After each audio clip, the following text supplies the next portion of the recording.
jeunesse bi amaat yaakaar ni moom mi ngi fi ba tey waaw. balaa ñuy continuer di jàll soxna tuuti am na lu ma la yónnee ci illustration boo ma ko mën a baaxee ma bàyyi Arona mu décrypter ko et ça vient du chroniqueur Pape Matar Diallo li ngeen di wàcc. mel na ni am na texte goo xam ne moom jàpp na ni honte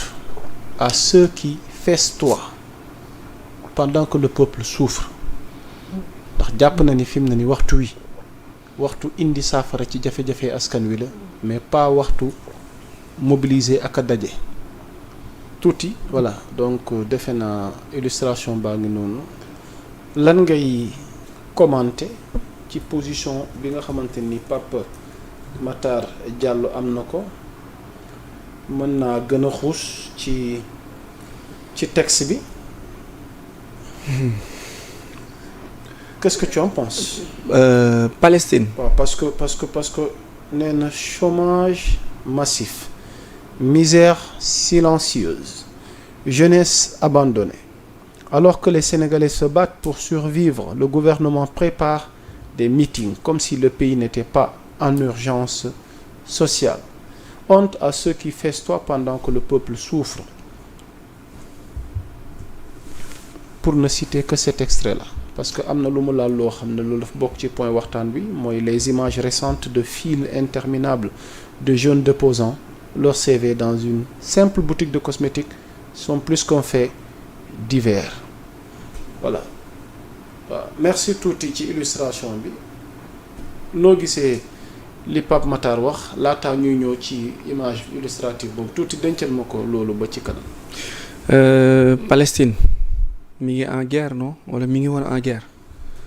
mais mi ngi doon qualifié na Coupe d'Asie mi ngi amoon na équipe nationale. Irak du am nañ ay équipe nationale ñi ngi doon jouer di football nekk ci stade yi dajaloo di fecc non n'est-ce pas. Analogie bi mu bëgg a def mooy même Israël ak Palestine mi doon rayante ñi ngi doon dajaloo ci ay terrain de football di festuwaa xam nga ndax li ma ko bëgg faire comprendre ni ma ko waxee ci olof bi ma ko bëgg expliquer leer na war a leerul même Palestine mi nga xamante ni ñi ngi leen doon dóori bomb pendant 40 ans amoon nañ ay dancing ay salle de spectacle ay salle de soirée amoon nañ équipe nationale yi doon dajaloo ak ay club di football di fecc di foo di ree te teewul bomb yaa ngi doon wàcc foofu li may leeraat encore une fois mooy même àjjana le paradis niveau yi bokkul am na ñu nekk ci àjjana yu suufee yu neexul am na ñu nekk ci safara yu kawe yu tane parfois nga gis safara bu kawe ba xaw a tolloog àjjana bu suufee c'est-à-dire li ñu bëgg séparer mënuñu ko bañ a séparer mënuñu ko séparer àdduna naqar ak bànneex ñoo fi nekk foo ak ree ñoo fi nekk ñii am bànneex fii ñii sonn fii ñii di ree fii ñii di noos fii looloo fi nekk ça veut dire que même bu le pays buy souffrir certes je reconnais dëgg la mais mënunoo tere les politiciens bi nga xamante ne day dund ci politique di politique mënoo tere charlatan bi nga xamante ne ci njabar lay dund mënoo ko tere mu njabar mënoo tere sëriñ bi nga xamante ne ci liggéey doomu jàmbur la nekk mu liggéey bon iblis mbaax defar yàq bëgg bànneex naqar neex mënoo leen séparer mënoo leen tas donc tu peux parler certes pour alerter pour rappeler ou pour critiquer wala pour opposer mais n'empêche àddunaa ni mel te day dox te noonu lay demee nag wax day am gouvernement Macky Sall wala Abdou Diouf wala Abdoulaye Wade amoon na ay moments yu mel nii ay politiciens doon génn di critiquer teewul pouvoir baa ngi doon def yi mu doon def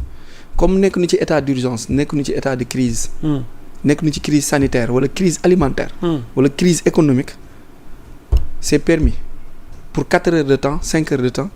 en tant que politicien de faire la politique à quelle fin? en tant qu'opposant d'opposer politique politique parce que telle est cette question politique se pose moom politique xam nga ne politique mooy l'art de bien gérer la cité mais avant de bien gérer la cité dafa am li ñuy def mooy boo mettre sa parti politique c'est pour la conquête du pouvoir. Maintenant booy conquérir le pouvoir parfois da ngay am ay idées machiavéliques mooy da ngay fexe ba xool naka ngay tege ay organisation ak ay mécanismes yu la nit ñi toppee pour nga am ay voies et moyens yoo mën a acquérir le pouvoir pour mën a yegg au sommet. Maintenant boo yeggee au sommet soit nga am une bonne intention nga doxal li réew mi bëgg wala nga yegg au sommet nga am mauvaise intention nga bañ a doxal li réew mi bëgg.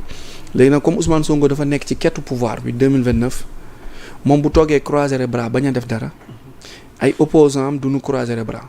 dañuy def pour jël ko. te comme xëccoo la ak buuxante la kenn terewul kenn mu def lu war a tax nit ñi topp ko. Ok. Tu as parlé tout à l'heure d'opposants et ci ñoom laa bëgg a jëm ndax à côté ñoom itamit jàpp nañ ni bésu le 8 boobu ñoom à la place ni ngeen bëgg a dajaloo ngir woote seen woote ñoom dañuy def ñaxtu national vraiment moo xam ay organisation de la société civile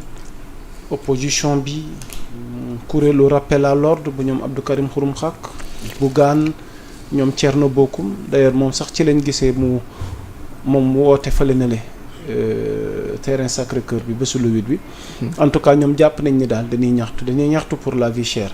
dañuy ñaxtu pour électricité bi nga xamante nii woyofa la ko taxoon a jóg waaye léegi diisal la dañuy ñaxtu pour les libertés yi nga xamante ni depuis l'avènement maanaam du nouveau régime menacé woon nañ démocratie bi menacé woon alors tey noo gisee l'opposition ñoom itamit ni ñuy waaj bésu lu 8 boobu waaye ci concept ñoom ñaxtu national dañ ko bëgg mandargal. ñoo ñi ngi seeni droit démocratie lañ wax. démocratie permettre na kenn ku ne exprimer wax li la neex ak li la naqadi ak li nga bëgg ak li nga sentir